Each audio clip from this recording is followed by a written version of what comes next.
હાલો YouTube family, કેમ છો બધાય? મજામાં રહેશો તો જો અત્યારે આપણે તળાજા તાલુકાના રત્ન કલાકારો હીરાના કારીગરો બધાય હડતાલ ઉપર આવેલા છે.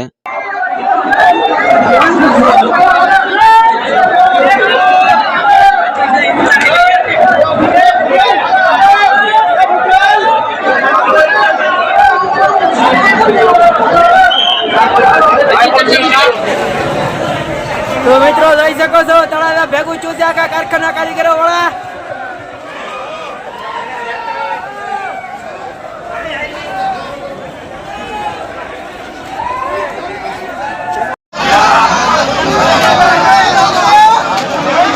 વિડીયો કોલ કરી જોવું હોય તો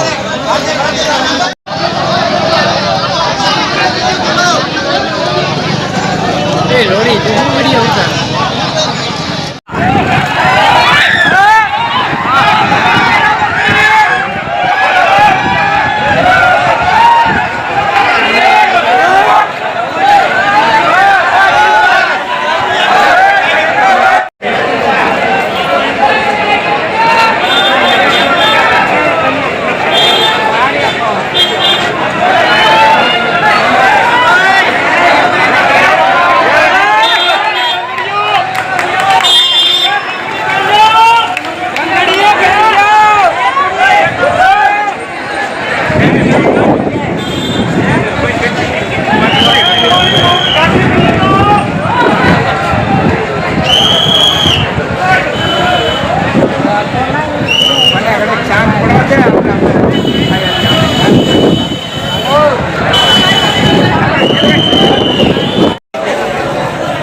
તો મિત્રો જોઈ શકો છો તળાજા ભેગું ચૂસ્યા આખા કારખાના કારીગરો વાળા.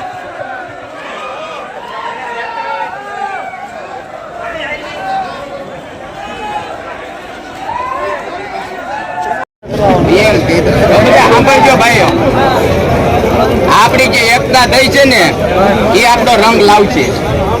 જે આપણે સાહસ કર્યું છે કે ભાવ વધારવો જોવે અને આપણા મુદ્દા છે એ એકવાર રિપીટ કરી દઉં કે પહેલો મુદ્દો એ છે કે ભાવ આપણો વધવો જોવે. જે તમે નીચા ભાવની માહિતી આપણી પાસેથી કામ કઢાવવામાં આવે છે આ તદ્દન બંધ કરાવવાનું છે. અને બીજો મુદ્દો એ છે 1 થી 5 ની માહિતી આપણા પગાર થઈ જવા પડે. અને ત્રીજો મુદ્દો એ છે કે જયારે કારીગરોની જરૂર હોય ને ત્યારે એ કારીગરોને રાખે અને પછી કારીગરોને હેરાન કરવાનું ચાલુ કરે. ના નથી પાડતા કે તમે મીડિયા જાઓ અને હેરાન કરવાનું ચાલુ કરે.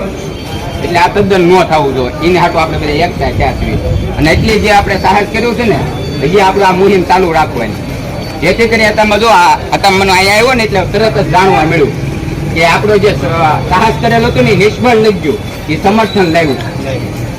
કારણ કે આપણા સમર્થનમાં પોપટભાઈ લોંગડી વાળાનું ખાતું હાલે. હવે એના 10 ઘંટીના કારીગરો આપણા સમર્થનમાં જોડાના હવાડીના એવડે લોકો કોઈ દાદર નથી રહ્યા. તો આવી હિંમત બધા કારીગરોમાં આવી જાય ને એટલે આપણી જીત થાય. પણ આ હિંમત લાવી એ આપણા હાથની વાત છે. આ હિંમત લાવી ને આપણા હાથની વાત છે. અત્યારમાં આપણું શોષણ થાય છે છતાંય આપણે બેઠા રહેવું અને મૂંગા થઈને બેસીશું તો આપણું કોઈ જાતનું આવનારી પેઢી આપણને ગાળું દે.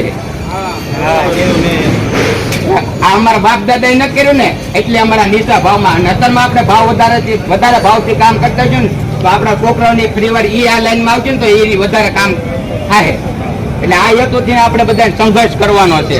અને આની મારી પાસે ખાસ એ નોંધ લેવાની છે બધાને કે કોઈ કાકરી સારો કોઈ જગ્યાએ કરવાનો નથી. આપણે કાયદામાં રહી અને આપણે લડત આપવાની છે. આપણે કોઈ ઉગ્ર નથી બનવાનું. અને કારીગરોએ કોઈ એક ખાતાનો દાદરો કોઈના ચડવાનું નથી, કોઈ બંધ કરાવવા કોઈને જવાનું નથી. સચેત રીતે બધાને કારીગરોને સમજીને આપણે હડતાલ પાડવાની છે. અને અત્યારથી આપણી આ હડતાલ ચાલુ થઈ જાય આવું મારું કહેવાનું છે. અને એટલે આમાં બધા જોડાવ અને બધા આપણી એકતા ઉઠાવીએ એટલે આ ભાવ વધારવો જ પડશે અને ચેક જેમ ઝૂકવું જ પડશે. એટલે બધાની રાય હવે શું છે એ જરાક કયો એટલે એ પ્રમાણે આપણે આગળ વધીએ. અને જો ખાસ વાત એ છે કે આપણે જો સમર્થનમાં સુરત થી એવડા લોકો આવવા ક્યાં હોય ને તો આપણે તો આઈને જ તેવી અને આપણે આ લડત નો આપીએ કે તો આપણે બગડ્યું પહેલ સાચી વાત છે. જો સુરત થી એવડા લોકોને અહીં આવવું પડતું હોય તો આપણે હું બગડ્યું પહેરી છે. આપણે એકવાર મરદ બની જાવ કે હવે દાદરો ન ચડવાનું થતું જ્યાં લગી ભાવ ન વધે ને ત્યાં લગી એક જ બેહવું છે. આવું સાચી ઠોકીને કેવું પડે. તો હવે આપણે એવડે સુરત વાળા ગુરુવારે અહીંયા આપણે આવવાના છે. આવતા ગુરુવારે કાયદાકીય રીતે આપણે જ્યાં સરકારી છે જવાબદાર અધિકારી છે એ બધાને આપણે રજૂઆત કરી પછી આપણે આગળ વધવાનું છે ને એવડા ભાવ વધારવો જ પડશે. અને જો ભાવ નહીં વધારે ને તોય પછી એવડા લોકોને શોષણ થાય એને શોષવું પડશે એટલે ભાવ એને વધારવો જ પડશે. એટલે બધા મિત્રો કોઈ દાદરો નથી ચડવાનું થતું. આ બધાનું શું કેવું છે એકવાર જો એટલે ભાઈ ગુરુવારે આવે ગુરુવાર થી જ રાખો ને ભાઈ. હા એમ ગુરુવારે હડતાલ કરજો. ગુરુવારે આપણી હાટુ જે લોકો અહીંયા આ ઘંટી 10 ઘંટીના કારીગરો ઉતર્યા એ આપણી હાટુ ઉતર્યા છે. એના ખુદના સ્વાર્થ માટે ન ઉતર્યા. તો એનો હું જો એ આપણી હાટુ ઉતર્યા છે હવે એના મૂકીને આપણે બધા દાદરા ચડી જવું તો આપણી જેવા નમાલા કોઈ ન હોય. ઓલા લોકો ગુરુવારે આવે ને આ ઈવડા લોકો ગુરુવારે આવવાના છે. આપણે શાંતિપૂર્વક કોઈ જાતનું ઉગ્ર નથી બનવાનું. કોઈ જગ્યાએ કાંઈ કોઈને કાકરી સાળો ન કરવાનો. શાંતિથી આપણે રજા રાખી દેવાની છે. ગુરુવારે આવે તો ગુરુવારથી આંદોલન ચાલુ કરાવે ને નહીં આજથી આપણું આંદોલન સ્ટાર્ટ થાય. કારણ કે જે લોકો આપણે વિશ્વાસી આપણા ભરોસે જે લોકો દાદરા ઉતરી ગયા છે ઈવડા લોકોનું હું આ લોકો એટલા હોય બીજા લોકો પાછા જે કામ કરે છે એનું ઈવડા લોકોને આપણે મહેનત કરવાની છે. આપણે કોઈને જબરદસ્તી ન કરવાની. સુરતમાં હવે સ્ટોપ તળાજામાં સ્ટોપ થઈ જવું પડે. ગુરુવાર થી કરો એમ સ્ટોપ થઈ ગયું. આ એકતા કહેવાય. અને આપણે એકતા બનાવવા માટે સાંભળો ભાઈ આપણે એકતા બનાવવા માટે ખાલી આ ભાવ વધારવાની એક માટે મુદ્દા ઉપર નથી ભાઈ સાંભળો. આપણે એક મુદ્દા ઉપર એકતા નથી. આપણે હરેક મુદ્દા ઉપર એકતા કરવાની છે. જયારે કારીગર ટિફિન લઈને ઘરેથી નીકળે ને અને રસ્તામાં કાંઈ પણ થાય ને તોય તે શેઠની જવાબદારી આવે. એટલે તે વખતે એને જે કઈ દવાખાનાથી માંડીને એની જે રોજગારી પડે છે નાથી માંડીને શેઠની જવાબદારી આવે છે. એટલે આ મુદ્દા ઉપર આપણે ચર્ચાઓ કરવાની છે. એકતા ખાલી આપણે ભાવ વધારવા માટે જે કારીગરોનું કોઈ જગ્યાએ શોષણ થવું ન જોવે. આની એકતા છે. અને બીજા નંબરમાં કોઈને 5 લાખનું અચાનક દવાખાનું ઘરની માલ આવ્યું તો આ કારીગરોને કોઈને 5 લાખ શેર ડાયરેક્ટ આપશે તો આપણી એકતા છે ને તો આમાંથી 50 રૂપિયા કાઢીને 5000 કારીગરે છે ને તો દવાખાનું ઊભું થઈ જાય. તો આ આપણે કરવાનું છે. આપણે આપણા હિંમતથી હાલવાનું છે. એટલે આ 7-8 મુદ્દા ઉપર આપણે ફૂલ ફોકસ કરવાના છીએ. અને એકતા હવે થાય કારીગરોની. અને જ્યાં લગી એકતા ન થાય ત્યાં લગી જરાય ધાને ન ખાવું.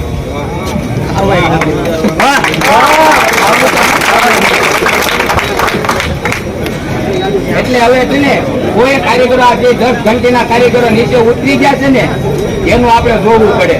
જો આપણા ભરોસે આપણા ઉપર ભરોસો રાખ્યો વિશ્વાસ રાખ્યો ત્યારે 10 ઘંટીના કારીગરો નીચે ઉતરી ગયા. હવે એ કારીગરોના સમર્થનમાં આપણે બીજા કારખાના કઈ રીતના આપણે કારખાનામાં જે કારીગરો આપણે આરે મુહિમમાં જોડાય એ મહેનત કરવાની છે. કોઈ ઉગ્ર બનવાનું નથી અને કોઈ કાયદો હાથમાં ન લેવાનો. આપણે કાયદેસરની લડાઈ છે. આપણે કાયદેસર રીતે લડશું અને કાયદામાં રેન લડશું એટલે આપણે 100% આપણું રિઝલ્ટ મળશે. કાયદો હાથમાં નહીં કટોરી હાથમાં નહીં. આ બે વસ્તુનું ધ્યાન રાખવાનું છે. કોઈ જગ્યાએ કોઈ કાકડી સાળો કરવાનો નથી. અને હવે તો કટોરી હાથમાં ન લેવાનું. ત્યાં લગી ભાવ ન વધે ને ત્યાં લગી બધાનું શું કહેવાનું છે આમાં બે તો પછી એકવાર કહી દો નથી ચડવાનું દાદરો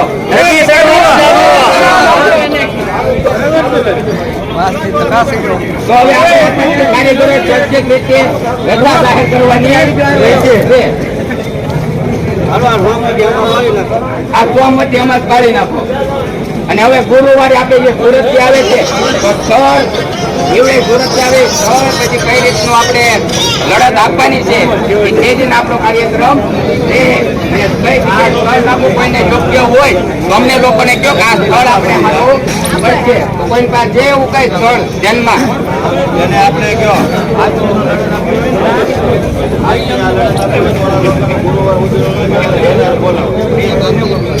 એમ બનશે પહેલા.